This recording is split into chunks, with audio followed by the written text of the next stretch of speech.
Hi everyone. I hope everything is okay with all of you. Before I start today, I just want to go over one quick thing that I would like your help with. The course evaluations for the end of the semester should start from at some point, I think today. So if you are willing to go online and fill those evaluations, I will really appreciate that. I added a few more questions regarding our change to an online format, and it's an open-ended questions. I hope you will be able and have the time to help me with that and fill in those evaluations. I really appreciate that. With that, I want to start today's topic. So let's put this screen. All right.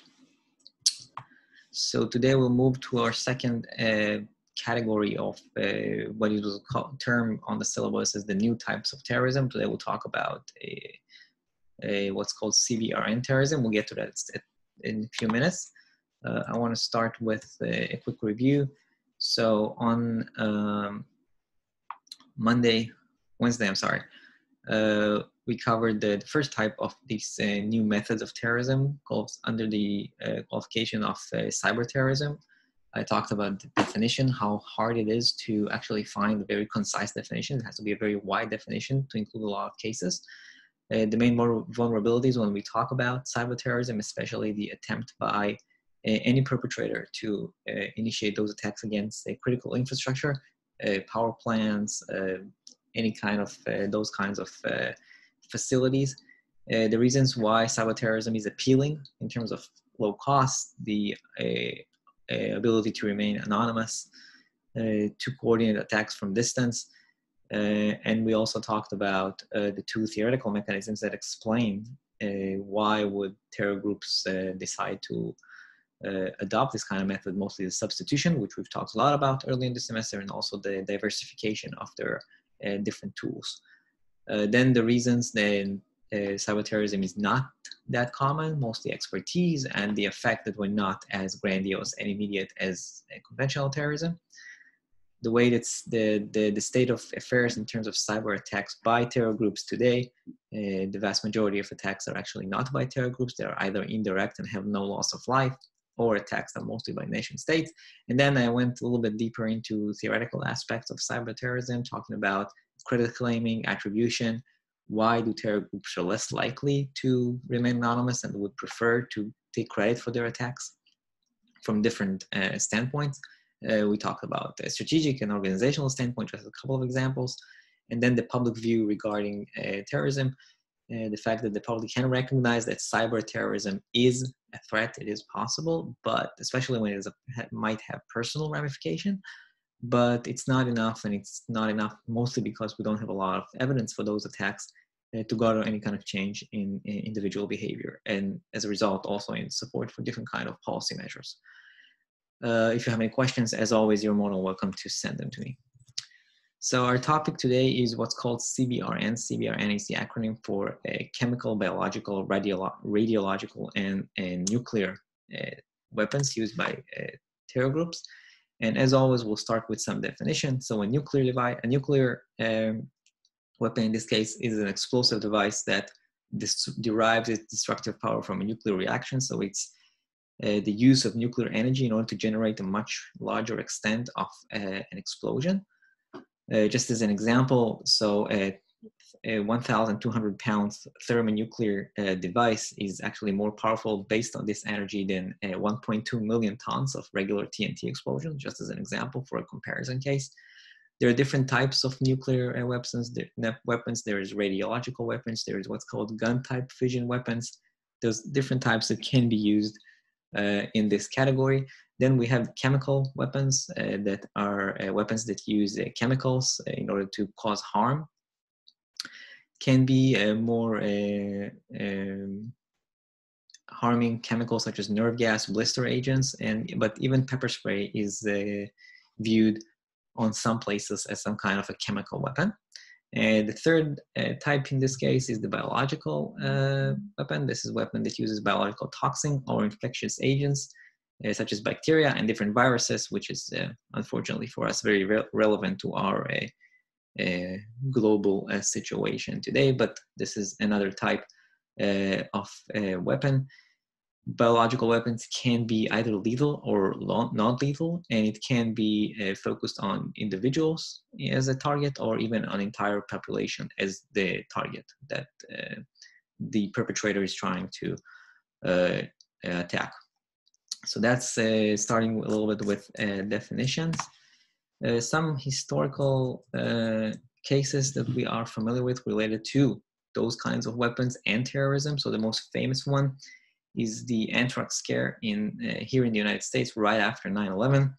A few weeks after the attacks in Washington and New York, a series of envelopes with traces of the anthrax chemical agent were delivered to several media outlets and two Democratic senators. The letters never arrived to their real destinations. 5 people actually died from exposure to those substances, and they were unable to identify who was actually the perpetrator of the attack. There was a scientist that was working in the US government biodefense labs. He was accused of the attack, but he was never formally charged, and in 2008, he committed suicide. So this is kind of a case that was never really officially closed. Over here, what you have, it says link. You can press on that. I'll also send you the link with the email, a little bit about the reactions across media outlets and the news in the days after this attack took place, which is show you mostly the effect of the widespread fear that it caused, especially that close to the events of 9/11 that happened a couple of weeks beforehand. So outside of the United States, so I mentioned it a couple of times, the attack in Japan. So the sarin gas attack in March 1995, members of a terror group called Shinriko executed 5 coordinated attacks across Tokyo in the metro system, killing a couple of dozens people and causing 50 severe injuries and many more lighter injuries. Other than those physical outcomes, it created a widespread fear across Japan, and it made the threat of the use of chemical agents by terrorists as a much more salient issue globally. There's some evidence, I'm going to talk about it later in this lecture, about terror groups currently in the last couple of 10-15 years trying to obtain those kinds of weapons. In Afghanistan, the invasion to Afghanistan have revealed evidence the terror groups, especially Al-Qaeda and its associated groups, are trying to obtain those weapons. Documents seized in the multiple raids show that the group developed detailed knowledge and also nuclear weaponry. And there's other groups who try to acquire nuclear weapons or chemical weapons through the black market. Evidence for attacks over the last couple of years. So in 2010, an Indian terror group, which is like the communist group one of the communist groups in India, were suspected of using biological agents to poison the drinking water of that are used in East India, in one of the areas. In 2014, the Al-Nusra Front, which is one of the affiliates of Al-Qaeda in Syria, used chlorine gas as part of its attack within the civil war in Syria. There's some evidence that ISIS also used those chemical agents. And we have some very, very limited amount of data. This is a GTD data regarding chemical and biological attacks. And as you can see, the most prevalent type over the last 10-15 years is chemical terror attacks. And that's the way we stand today. In terms of research on this topic, so the vast majority of studies are either case analysis based, so it's focusing on very specific cases of terrorists using those kinds of weapons to execute their attacks, because we don't have a lot of examples, or more descriptive analysis for more when the number of cases is larger. The main issue with those kinds of things is lack of data, which makes it much harder to test theoretical propositions. So what you have here is the study by Tucker from the year 2000. He compared 12 different cases of usage or attempt or plan to use chemical or biological weapons by groups. He was able to identify several common attributes for across those cases. So this is some of them. apocalyptic ideology, leadership who's very authoritarian and charismatic. The group is isolated and is very paranoid. It has a perception of nothing to lose. And one of the important aspects that we've already mentioned in previous lectures is the ability of the group to innovate and the willingness to take risks. So this is some of those patterns that he was able to identify among those groups. At the same time, there are some issues with his work. First of all, he excluded the radiological or nuclear terrorism category, which we don't have evidence for attacks, but we have evidence for attempts to learn about it and obtain, but it's not part of his research. He did one of the main thing, and that's the first point you have here, that he didn't have a comparison group. I'll take you back to the study that we talked about, the Mirari study about the psychological approach and how he compared between suicide terrorists and non-suicide terrorists. So he was able to actually identify differences between those groups. In this case, in the Tucker piece here, there's no comparison. He only used the cases that he had, which provide us some descriptive element about what are the possible attributes of those groups. But again, because we are unable, he did not compare it to terror groups who did not try to use those kinds of weapons.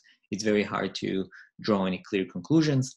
And there was some suspects regarding his measure. How exactly did he measure aspects such as paranoia or need for grandiosity? There are some questions about that. But again, this is one of the earlier studies. If we think about terrorism and the use of those kinds of weapons, we can make certain series of arguments about why terror groups will have the incentive to either obtain those weapons or to use them. So if we think about it from a strategic standpoint, using these kinds of weapons, most clearly nuclear weapon, represents the largest or the most strongest signal, costly signal that you can send as a terror group by creating a mass amount of casualties. The terror group is signaling to the target government or the population, we are willing to do whatever it takes and that you're going to pay the price that we are willing to impose on you in order to accomplish your goal. So that's the strongest possible signal that they can send. Also, it's possible to use those kinds of weapons, maybe in lower effects, to create overreaction by the government, by the target government, and therefore generate support, popular support for the terror group. From an organizational standpoint, we can think about the prestige and superiority that the group can have by being able to show that they have those capabilities. A group that is able to execute attacks using chemical weapons is seen as a much more capable group than other groups. So this is another argument we can think about. Ideological ideology can serve as a very strong motivation in this case. A group that follows a very apocalyptic worldview can justify the killing of a vast amount of individuals in order to accomplish their goal. So ideology plays an important role here. And from a psychological standpoint is the need or the willingness to generate a mass public fear, which is a very important element, of course, in terrorism. So all those serve as kind of incentives for why should a terror group obtain those kinds of weapons or try to use them. Now we can also think about why groups will refrain from using those kinds of weapons. So the first thing is the alienation of supporters. If the group has some basic level of constituency that it has to satisfy, they may not go for the more extreme version of a mass amount of casualties using those kinds of weapons or any other reasons for that. So in order to not to lose some of their supporters, groups may not want to use those kinds of weapons. Another reason is the relative uncertainty when it comes to outcomes. You never know what's going to be the outcome in terms of how the target government is going to respond to those kinds of attack, if the attack will even be successful or not, based on the knowledge that the group has regarding those kinds of weapons. So those can be reasons why groups will not go to that route. Overall, the evidence shows that many groups attempted to acquire those kinds of weapons. I'm going to go over a list later on in a few minutes, and there was no any kind of clearly ideological foundation for their willingness to pursue those weapons. But we'll get to that. And now I want to talk about a few systematic studies of the use of CBRN weapons. This will give us a better sense of what are the conditions that increase the odds of a terror groups acquiring those weapons or wanting to acquire the weapons.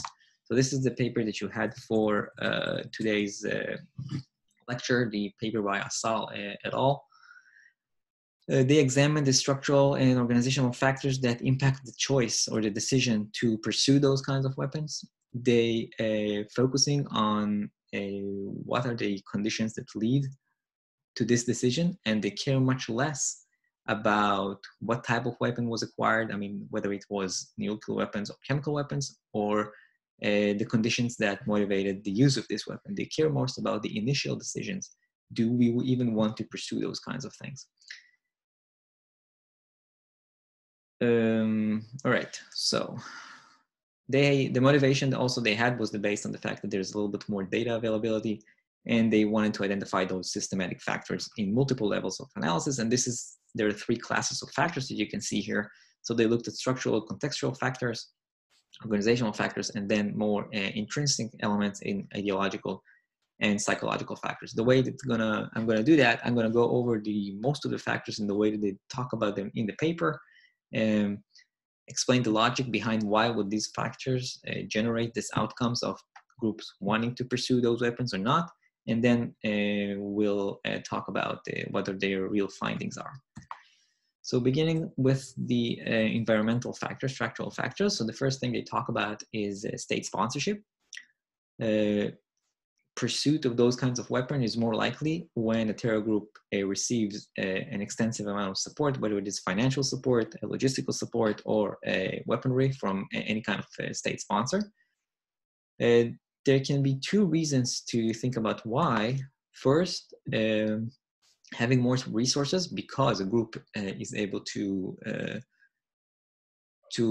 get sponsorship from a state, makes it easier for a group to overcome some of those barriers in terms of technical skills and having the money to pursue the material. At the same time, a group that is being sponsored by a state is less restricted in terms of needing to secure kind of support for any kind of constituency. So again, you shouldn't be worried about the constituency rejecting the use of those kinds of weapons, because they have the support of the state sponsor, so they can pursue those kinds of weapons. The example in this case is Al-Qaeda, that was given support in Afghanistan from the Taliban, and also when they were operating in Sudan, they didn't need the support of the population, so it was part of the reasons that they decided to establish those biolabs later in Afghanistan. A related aspect here is having the technical skills, and the idea behind that is that the pursuit of those kinds of weapons is more likely when the population from which the group recruits its operatives has a higher degree of base level technological skills. Again, if you can recruit from the population in which the group operates in, and those individuals have higher level of technical skills, it's easier to have those people that have the knowledge later on to develop the knowledge and to pursue those kinds of technologies, which again are very, very complicated. One of the problems that I didn't put it on the slide, I just wanted to mention that when they use the data that they use in their paper, the data is limited in terms of how to measure those different aspects. So for example, they use energy consumption indicators in order to test for technical skills, which is a very problematic measures, because energy consumptions can be an indicator for a lot of other things. So again, this is a problem of the measures that they use in order to account for their theoretical concepts. But that's part of the problem in these kinds of researchers, which are still limited in terms of the amount of data that we have. All right, other structural factors in this case, so global integration. Most of the knowledge about development and use of those kinds of weapons is residing from education and research systems in the West. If the group has access to this kind of technical knowledge, it increases the likelihood that they will pursue the weapons. It offers them more expertise. So the more integrated the group is to those areas that are related to the West, or the research centers or the education centers in the West, the more likely it is that they will be able to pursue the weapons. Related to that is the access to developed economies in order to obtain the machinery that needed to use those kinds of weapons. it is possible to just smuggle necessary material, whether it is for the building of a nuclear bomb or for chemical materials, within the legitimate trade flows between a country from the West and just the country in which the groups operates. All those means that the more a host country where the terror groups operates is integrated into the global economy, mostly based on trade, then there's easier access to the terror groups to those kinds of weapons. So this is an important factor in this case. A few more environmental factors that they talked about. Culture. The idea is that the more a group is integrated or close to the Western culture, then the perception of what is achievable, because of the more individualistic nature of Western culture, it makes it more likely that the group will say, well, it is possible to use, pursue and use those kinds of weapons. What may be seen as not really possible early on, the closer the group is to Western culture, the more likely they are to have those kinds of perception. Now, again, coming back to this measure argument that I talked about in the earlier slides, their measure here is very, very suspect. It's actually a pretty funny one, because in order to measure the cultural integration from where the group operates to the West, they count the number of McDonald's shops in the country in which the group operates, which is a very, very rough indicator for Western culture, but that's what they use for that. So regime type, both of those additional factors related to regime type, actually, dictators have a much greater control in policing, which makes it harder for terror groups to prepare and execute those kinds of attacks.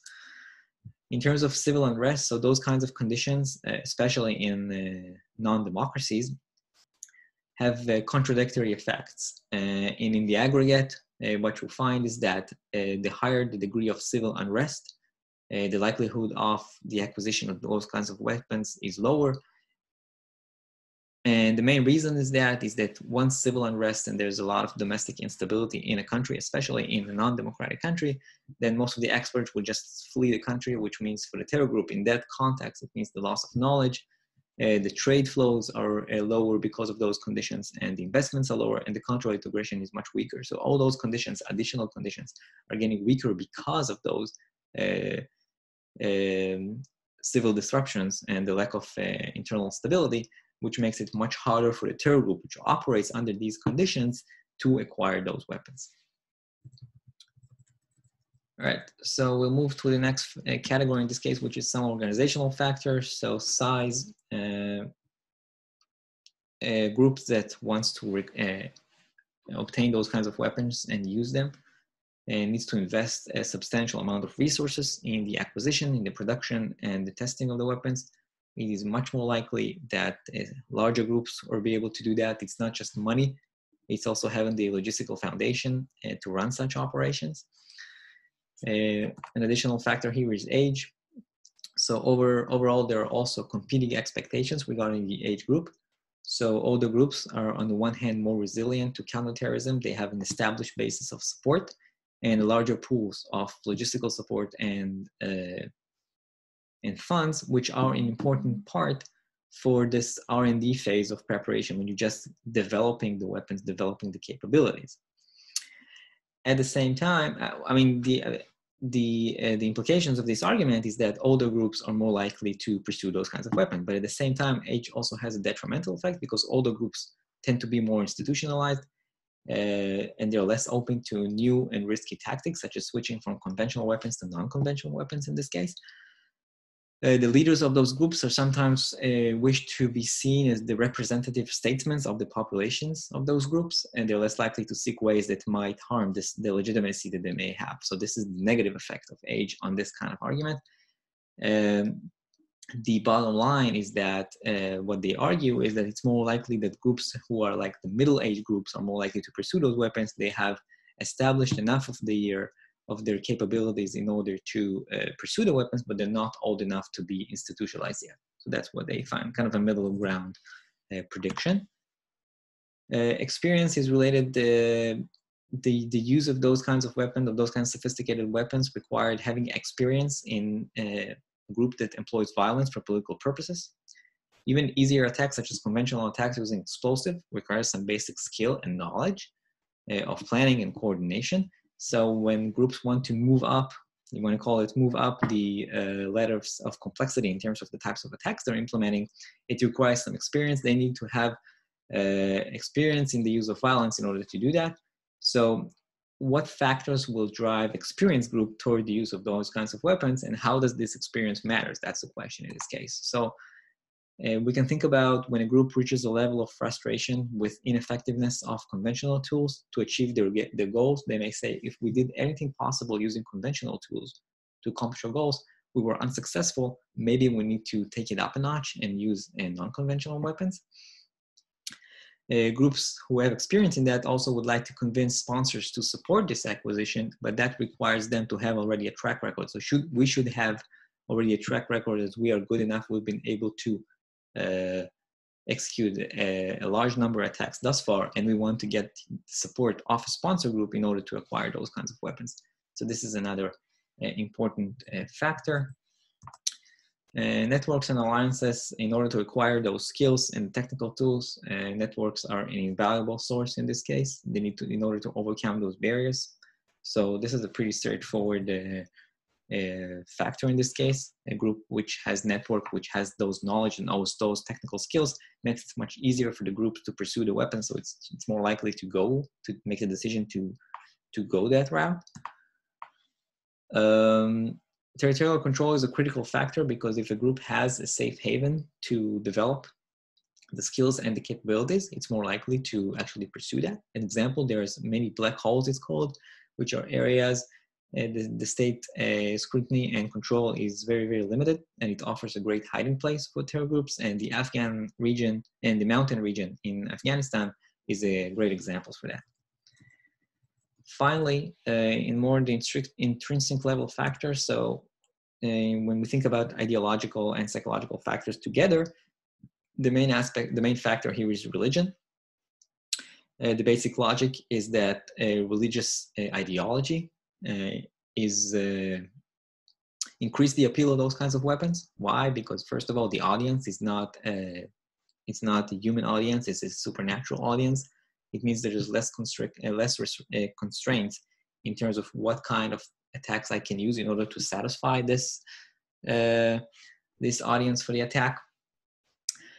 A religious ideology might mean that I'm willing to kill anyone who does not believe the same ideology as me. So that makes it easier in terms of thinking about the in-groups and out-groups with respect to religious ideology, the way we talked about in other contexts earlier.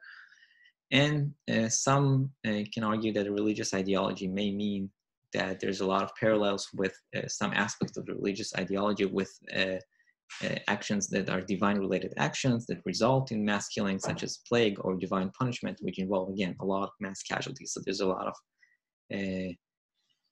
of parallels in this case. So this is how religion might mean that the more religious the group is, the more likely the group will appeal to those kinds of weapons.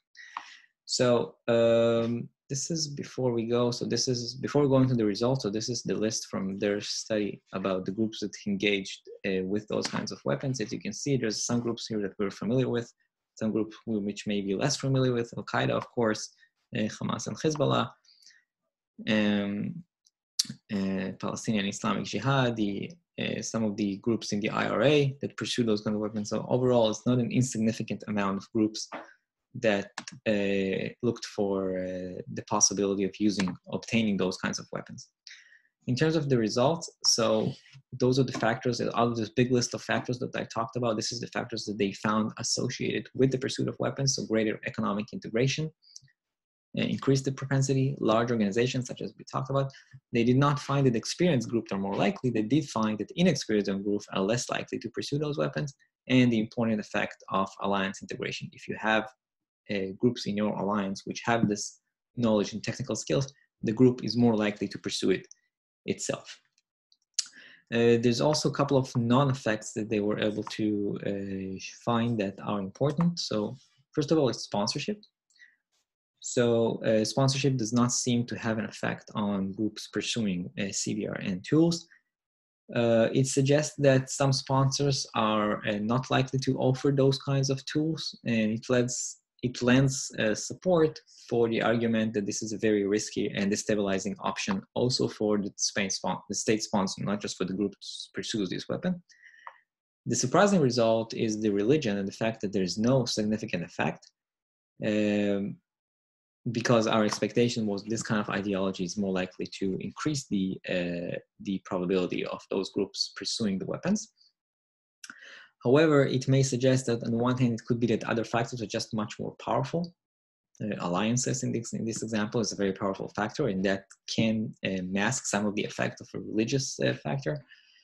Another explanation is religion as a general category is just too wide, and we have to go a little bit deeper into maybe some aspects of Islamic religion or Christianity or whatever that is, whatever religion we're going to use. We have to go a little bit deeper and unpack those concepts in order to understand how that relates to the pursuit of those kinds of weapons. Before we go into the final couple of minutes of this, I want to start to talk about today's attendance word. So we're going to use the attendance word, which for today, that's going to be Aggie Band. So for today, Aggie Band is the attendance word. I'll wrap up the last couple of minutes for today talking about some aspects that were talked in the book. So some of the arguments for those that criticize the overhype risk of these threats, there's a couple of arguments in this case. What I'm going to do is I'll go over those points, and I'm going to also offer counter arguments for that. So the first argument is a lack of interest, which means that terror groups are less interested in generating mass casualties. They care a lot more about generating mass fear. So they want large audience, not necessarily large number of body bags. The counter to that is until Al-Qaeda, this argument was very, very correct on some level, but since the attacks of Al-Qaeda, 9/11, and everything that came after, and even if you think about the attacks by ISIS, it set a new precedent and changed the equation, because those kinds of groups were more likely to also look for, they wanted to look for ways to maximize fear, but they also wanted to look for ways to generate as much casualties as possible. So those kinds of groups may be also looking for ways to use those kinds of weapons to generate those mass casualties. So there's no lack of interest in this case. A second argument is it's very difficult to obtain the materials, procure the materials in order to get them. The counter to that there's a lot of stockpiles of nuclear materials, especially nuclear in this case, that are not secure, a lot of them in the former Soviet Union.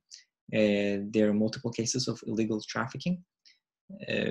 Pakistan, for that matter, has a lot of nuclear material, of course, and it has a lot of security for those materials, but at the same time, they also face a lot of threats from a lot of armed groups which operate in Pakistan. So that's the argument in this case. Taking it one more level in terms of developing especially when we talk about nuclear weapons, building weapons is very, very complicated, and there's a need for a high degree of technical knowledge and skills. However, a lot of the technical knowledge is relatively available, not that complicated. A lot of those information is open. A lot of it came from Pakistan, leaked from Pakistan, and it's developed nuclear program. So it's not that hard today relatively for terror groups to have the ability to locate and to cooperate with scientists who have the knowledge to develop those kinds of weapons.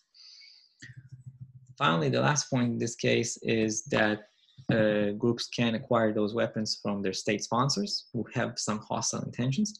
And the way to address that is to actually focus on the state that provides those tools to the group, the seller state. And this argument had practical implication because after 9/11, when Al-Qaeda and Iraq was some level were connected one to another, it served as some kind of a basic understanding to why we need to preemptive this possibility that Iraq is going to provide nuclear weapons to Al-Qaeda, and we have to invade Iraq. Instead of securing the nuclear material, the focus of the policy was to attack Iraq in order to make sure that they will not provide the nuclear material to Al-Qaeda, which eventually turned out to be incorrect, but that's a different point. The counter argument in this case is, first, there are very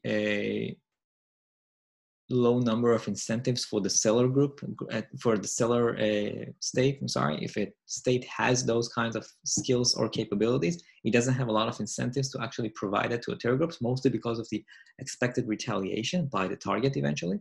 So there's a lot incentive this. Also, we found, as I showed you in the paper, the Asal paper that I just finished talking about, there's actually no evidence for this kind of support. So what should be our focus in terms of the counterterrorism policy with respect to those kinds of weapons, chemical, biological, and nuclear weapons? The first is to focus on non-proliferation. Even though there's a very low odds that states that already have those capabilities will provide them to terror groups, we still have to focus on non-proliferation, especially with respect, of course, to nuclear weapons. And there's a need to secure and monitor all those kinds of materials, nuclear, but others, also chemical materials, which is vast expanded, also biological materials by the former Soviet Union and some countries in East Europe, especially in sensitive locations, which will reduce the risk of this material being theft, the stealing of these materials, or the trafficking of this material. So that should be the focus. The final minutes that before I'm finishing up today, I want to do like a quick focus case analysis of Al-Qaeda as a group that was trying to pursue those kinds of weapons. The efforts that Al-Qaeda has made to acquire and develop capabilities, whether it is chemical weapons capabilities, biological, or nuclear for that matter, dates as back as the early to mid 1990s. So this is some of the evidence that was out there. Before 9/11, there was an attempt to purchase uranium from South Africa. Some of its operatives were arrested in Germany trying to obtain enriched uranium. Again, also somewhere in the mid 1990s. Al-Qaeda was able to develop chemical and biological warfare capabilities, which included also the establishment of research labs and training facilities in Afghanistan. They were able to recruit a US-trained microbiologist that was stationed in Malaysia. So all those provide strong evidence for the willingness of Al-Qaeda to make a lot of effort in order to develop those kinds of capabilities. It did not lead to any positive outcomes from their perspective, of course. So there was no chemical attack by Al-Qaeda or some of its affiliates, or a wide-scale chemical attack, terror attack, especially in the West. But the technological advancement, the technological access to the knowledge, to the technical skills, to the material makes the threat much more salient. Despite all that, the bottom line is that we should perceive this threat of those kinds of weapons in the right perspective, which means we should think about it as a very significant threat, but at the same time is not the most likely threat, if not the most proximate type of threat. So that's just a quick rundown of of Al-Qaeda's efforts to develop those capabilities and acquire these materials. And it's out there, and you can just look around if you want to read a little bit more. There's a couple of more studies and general discussions about this kind of weapons in the hands of terrorism.